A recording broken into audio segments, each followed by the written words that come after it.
దర్చల మండలం మీనాంబరం పర్షవేదేశ్వర స్వామి ఆలయం దగ్గర గోమాతను చాలా గొప్పగా పూజించడం జరిగింది. దర్చల విహెచ్పి వాళ్ళు గోమాతను పూజించడమే కాకుండా గో హత్య గురించి, గోమాత గురించి విశ్వ హిందూ పరిషత్, బజరంగ్ దళ్, మాతృశక్తి, దుర్గా వాహిని ఆధ్వర్యంలో గోపూజను దేశవాళీ గోవు యొక్క విశిష్టత, గోమాతను కొలిస్తే సకల దేవతలను కొలిచినట్టే అని చెప్పేసి చాలా గొప్పగా వివరించడం జరిగింది. ఇక్కడ విచ్చేసిన హిందూ బంధువులందరూ కూడా నమస్కారాలు. ఈరోజు మనం విశ్వ హిందూ పరిషత్ ఆధ్వర్యంలో గోపాష్టమి, గోపూజ వేడుకలు జరుపుకుంటున్నాము. అన్ని చోట్ల కూడా జరుపుకోవాలని, నాటు ఆవులు ఎక్కడైతే ఉన్నాయో ప్రతి చోట కూడా మేము గోపూజ చేయాలని చెప్పేసి ఇక్కడికి రావడం జరిగింది. అంటే మనం ఇప్పుడు గోవు గురించి మనం ఎంత చెప్పినా తక్కువే. ఎందుకంటే మనం పూర్వకాలంలో గోవు పాలు తాగి చాలామంది శ్రేష్టంగా బలహీనంగా లేకుండా బలమైన వాళ్ళలాగా ఉండేవాడు. దాన్ని మన ఆంగ్లేయులు వచ్చిన తర్వాత వీళ్ళని ఎట్లయినా బలహీనపరచాలి అని చెప్పే ఉద్దేశంతో టీ అని అలవాటు చేశారు. టీలో ఆవు పాలు బాగుండవు, బర్రె పాలు బాగుంటేనే అలవాటు చేశారు. అట్లా మనం దానికి దూరమైన గోవు పాలకి. అంటే దాని అర్థం ఏంటి? మనం బలహీనపడుతున్నాం మనం.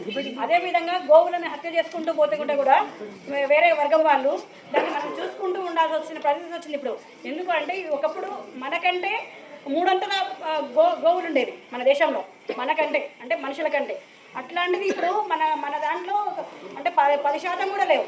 అంటే ప్రతి ఒక్క రైతు కూడా ట్రాక్టర్లు అటువంటి మీద టెక్నాలజీ మీద ఆధారపడిండ్రు. కాకపోతే గోవు వ్యవసాయం ఎట్లా చేయాలి అని చెప్పేసి ప్రతి ఒక్కరికి తెలుసు. ఇంకా తెలియని వాళ్ళు కూడా తెలుసుకొని చేయాలి. ఎందుకంటే మనం గో ఆధారిత వ్యవసాయం చేయడం వల్ల మనకి అంటే ఆరోగ్యం మంచిగా ఉంటుంది. ఎందుకంటే ఇప్పుడు మామూలుగా ఏ దేశంలో లేనటువంటి పురుగుల మందులు మన దేశంలోనే ఎక్కువ వాడుతున్నారు. ఏ దేశంలో కూడా ఇంత ఎక్కువ వాడతలేదు. 48% మన దేశాల్లో పురుగుల మందులు వాడుతున్నారు. అంటే దాని అర్థం ఏంటి? యూరియా కానీ పురుగుల మందులు కానీ వాడేసి మన శరీరాన్ని కూడా మనము కాలుష్యం పరుచుకుంటున్నాం అన్నమాట. గాలి కాలుష్యపరుచుకుంటారు. గోవు అలా కాదు. కార్బన్ డైఆక్సైడ్ తీసుకుని ఆక్సిజన్ ఇస్తుంది. అంటే మనకి ఎప్పుడు చూసినా ఆక్సిజనే వస్తుంది గోవు నుంచి. ఎప్పుడు కార్బన్ డైఆక్సైడ్ బయటికి రాదు. అంటే మనం వదిలితేనేమో కార్బన్ డైఆక్సైడ్ వస్తుంది. అట్లాంటిది గోవు వదిలితే ఆక్సిజన్ వస్తుంది. అంటే అది గోవు యొక్క ప్రత్యేకత. ఏ జీవితం కూడా అటువంటి ప్రత్యేకత లేదనమాట. అంటే గోవు యొక్క ప్రతి ఒక్క పదార్థము మనకి అంటే పాలు, పెరుగు, నెయ్యి, పెండ కావచ్చు, ఆవు మూత్రం కావచ్చు, ప్రతి ఒక్కటి కూడా మనకి దాయకం అనమాట. ఎందుకు అంటే మన పంచగవ్య చికిత్స అందరికీ తెలుసు. పంచగవ్య చికిత్స కానీ సిద్ధ యోగా దాంట్లో చికిత్సలు కానీ మనం ఆవు పేడ, ఆవు మూత్రము అన్ని ఆవుకు సంబంధించిన ప్రతి ఒక్కటి వాడతారు. అంటే దాన్ని వాడడం వల్ల మనకి ఆరోగ్యం చేకూరుతుందని చెప్పేసి మన పూర్వకాలంలో ఎప్పుడో కనుక్కున్నారు.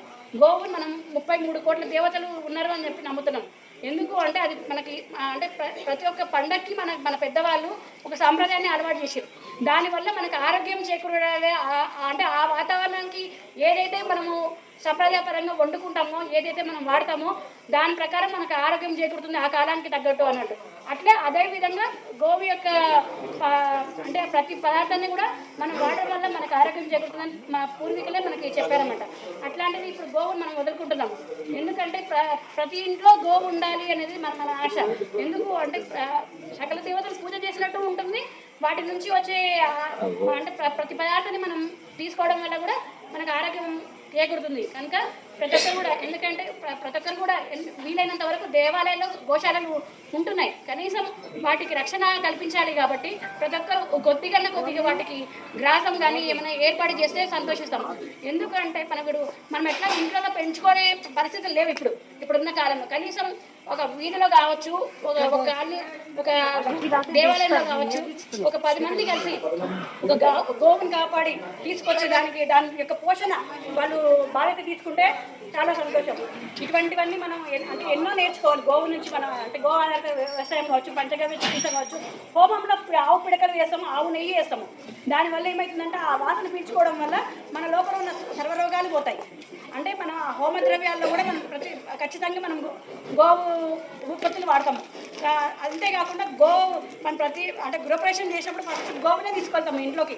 అంటే అక్కడ ఉన్న వాళ్ళని శుద్ధి కావాలి అనే ఉద్దేశంతో మనం గోవుని ఫస్ట్ ఇంట్లోకి తీసుకెళ్తాం. అంటే అక్కడ ఉన్న నెగిటివ్ ఎనర్జీ అంతా పోతుంది. అవి అంటే వాటి పేడ కావచ్చు, ఆవు మూత్రం పడడం వల్ల కావచ్చు, అక్కడ ఉండే నెగిటివ్ ఏమైతే ఉందో అదంతా కూడా వెళ్ళిపోతుంది అనే ఉద్దేశంతో మన పెద్దవాళ్ళు గృహప్రవేశానికి ముందు ఆవును తీసుకెళ్ళడం జరుగుతుంది. కనుక అంటే ఇప్పుడు ఈ మధ్య కాలంలో గోదర్బార్ అని చెప్పేసి మన స్వామీజీలు కావచ్చు, కొన్ని ఆశ్రమాల వాళ్ళు ఏం చేస్తున్నారు అంటే అగరబత్తులు, ధూప్ స్టిక్స్, పిడకలు అన్నీ కూడా తయారు చేస్తున్నారు. అవన్నీ కూడా మనం ఇళ్లలో వాడడం వల్ల దోమల నివారణ జరుగుతుంది. ఆ వాసన పీల్చుకోవడం వల్ల కూడా మనకు ఆరోగ్యం చేకూరుతుంది. ఇవన్నీ కూడా మనం దృష్టిలో పెంచుకొని వీలైనంత వరకు మన ఆవులను మనం కాపాడుకుందాము. జై గోమాత.